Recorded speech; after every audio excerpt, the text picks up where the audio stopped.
ዛሬ የማካፍላችሁ እግዚአብሔር በልቤ ውስጥ ያስቀመጠውን አንድ ሐሳብን ነው። ይህም ዘመንን መመርመር የሚል ነው።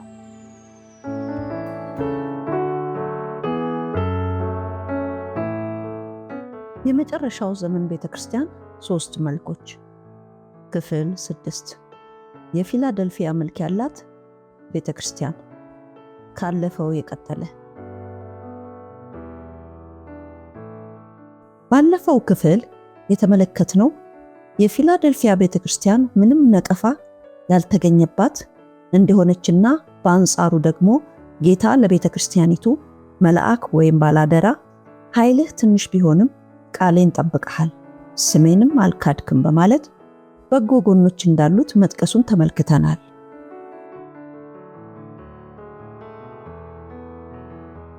በተጨማሪም ለነዚህ በጎ ጎኖች በመጨረሻው መጨረሻ በሚደረገው የወንጌል ሥራ ቤተክርስቲያኒቱ ተካፋይ እንድትሆን ጌታ እንደመረጣትና አይሁድ ነን እያሉ ከሚዋሹ ከሰይጣን ማህበር አንዳንዶቹን አሳልፎ እንደሚሰጣት ተስፋ እንደገባላት ተመልክተናል።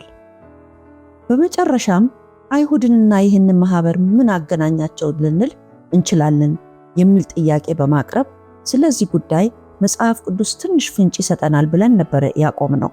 ይህን የመጽሐፍ ቅዱስ ፍንጭ አሁን እንዳስሳለን።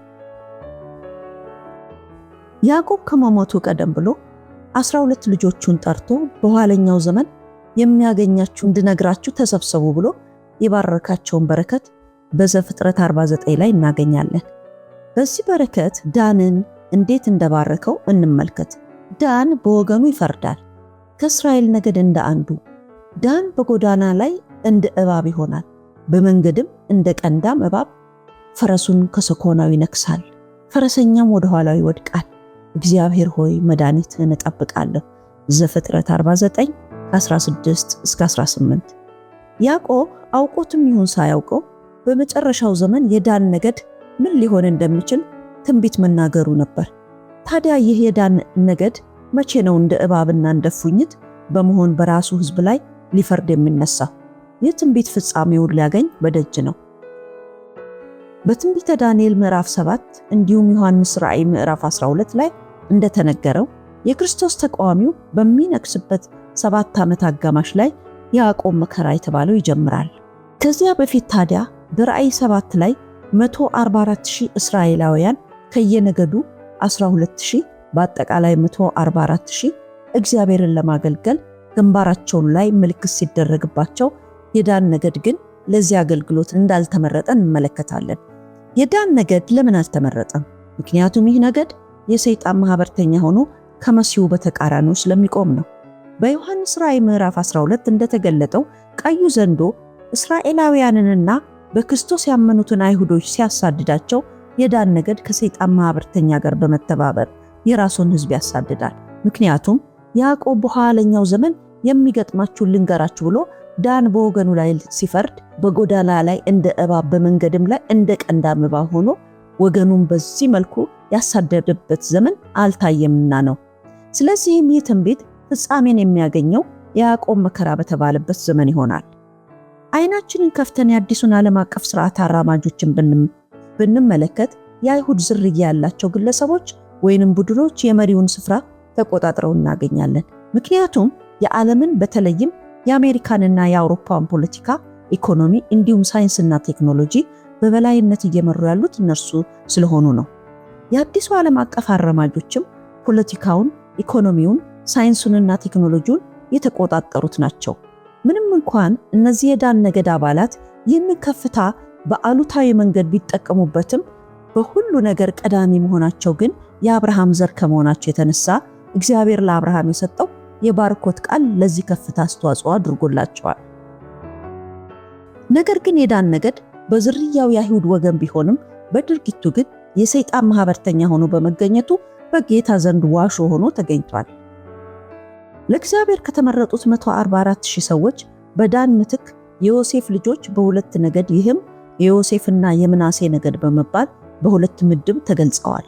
ከዚህም የተነሳ ያዕቆብ ሊሞት ሲል የተናገረው 2 ትንቢቶች ይህም ዳን የራሱን ሕዝብ አሳዳጅ መሆኑ እንዲሁም በዘፍጥረት 48:22 ዮሴፍ ከወንድሞቹ 2 እጅ ብልጫ ያገኛል የተባለው በስተመጨረሻ ፍጻሜን ያገኛል። ሶስተኛ በጎ ጎን የትዕግስቴን ቃል ጠብቀሃል። ትዕግስት የእግዚአብሔር ባህሪ ነው። እርሱ የትዕግስትና የመጽናናት አምላክ ተብሎ ተገልጿል።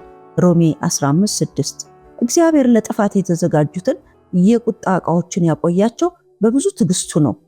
ሮሜ 9:22 ጌታ ኢየሱስ በፊቱ ስላለው ደስታ በመስቀል ታግሶ በእግዚአብሔር ዙፋን ቀኝ ተቀምጧል። ዕብራውያን 12:2 እኛም የኢየሱስ ክርስቶስን መከራና ትዕግስቱን ተካፋዮች እንድንሆን ተጠርተናል። ዮሐንስ ራእይ 1:9 እምነታችን የሚጸናው በትዕግስት ነው። በያዕቆብ 1:2 እንደተገለጠው ትዕግስት ታላቁን ኃጢአት ጸጥ ያደርጋል። በመክብብ 10:4 የቀደሙ የእምነት አባቶች የደረሰባቸውን ተግዳሮትና መከራ በትዕግስት አልፈው ሩጫቸውን ጨርሰዋል። ዕብራውያን 11 እንደሚናገረው እኛም የተሰጠንን የተስፋ ቃል የምንወርሰው በትዕግስት ነው። ዕብራውያን 6:10 ትዕግስት ከመንፈስ ቅዱስ ፍሬዎች አንዱ ነው። ገላትያ 5:22 ከዚህም የተነሳ ትዕግስት በእግዚአብሔር መንግሥት ውስጥ እጅግ አስፈላጊ ባህሪ ነው። በተጓዳኝ የጌታን ቃል መጠበቅ ደግሞ ለእርሱ ያለንን ፍቅር የምንገልጽበት ነው። ትእዛዜ በእርሱ ዘንድ ያለች የሚጠብቃትም የሚወደኝ እርሱ ነው። የሚወደኝን አባቴ ይወደዋል፣ እኔም እወደዋለሁ፣ ራሴንም ገልጥለታለሁ። ዮሐንስ 14:21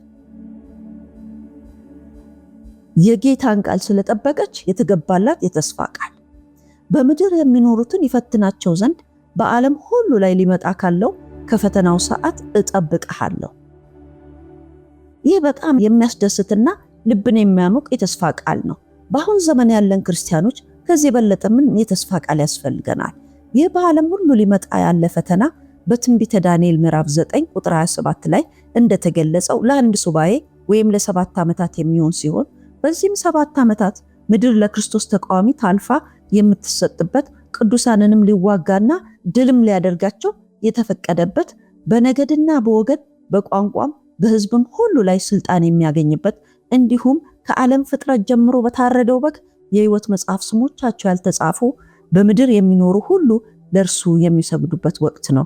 ራእይ 13:7 የእግዚአብሔርን ቃል ጠንቅቆ ካለማወቅ የተነሳ ብዙ ሰዎች እኔ ጌታ ነኝ፣ ማንም ቢመጣ አይነካኝም ብለው ሲናገሩ ይሰማል። በምህረቱ ውስጥ እስካለን ድረስ ትክክል ነው። ነገር ግን ደግሞ የምህረቱ ዘመን ሲያበቃና ንጥቀቱ ከተከናወነ በኋላ ምን ሊሆን እንደሚችል መገመት ያስቸግራል።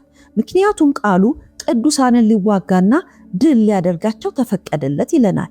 በጸጋ ጊዜ ከእርሱ ጋር መጣበቅ ያቃተን በትልቁ መከራ እስከ ሞት ድረስ ለጌታ ራሳችንን መስዋዕት አድርገን ማቅረብ እንችል ይሆን?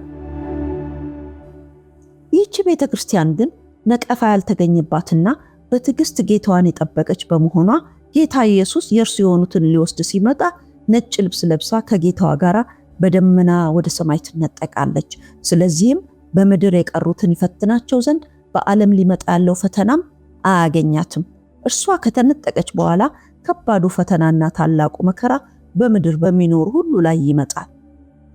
ጌታ መጥቶ እስኪወስዳት ድረስ የተሰጣት ማስጠንቀቂያዎች ማንም አክሊልህ እንዳይወስድብህ እንጸልያለን።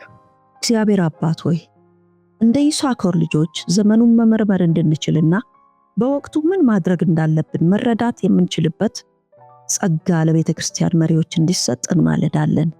ሪቫይቫሉ በበቂ ሁኔታ እንዲከናወን በበቂ ሁኔታ ያንተን ፊት መፈለግ እንድንችል ካንተ ዘንድ ሸክም እንዲሰጠን በጌታ በኢየሱስ ክርስቶስ ስም እንለምንሃለን።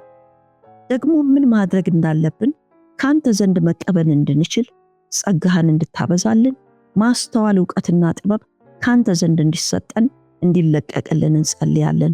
በጌታ በኢየሱስ ክርስቶስ ስምና ስልጣን አሜን። ይህ ፕሮግራም በዚህ አላበቃም። እንደሚቀጥለው ጊዜ የዚህን ተከታይ ይዘን እንቀርባለን። እስከዚያው መልካም ቆይታ ይሆንላችሁ።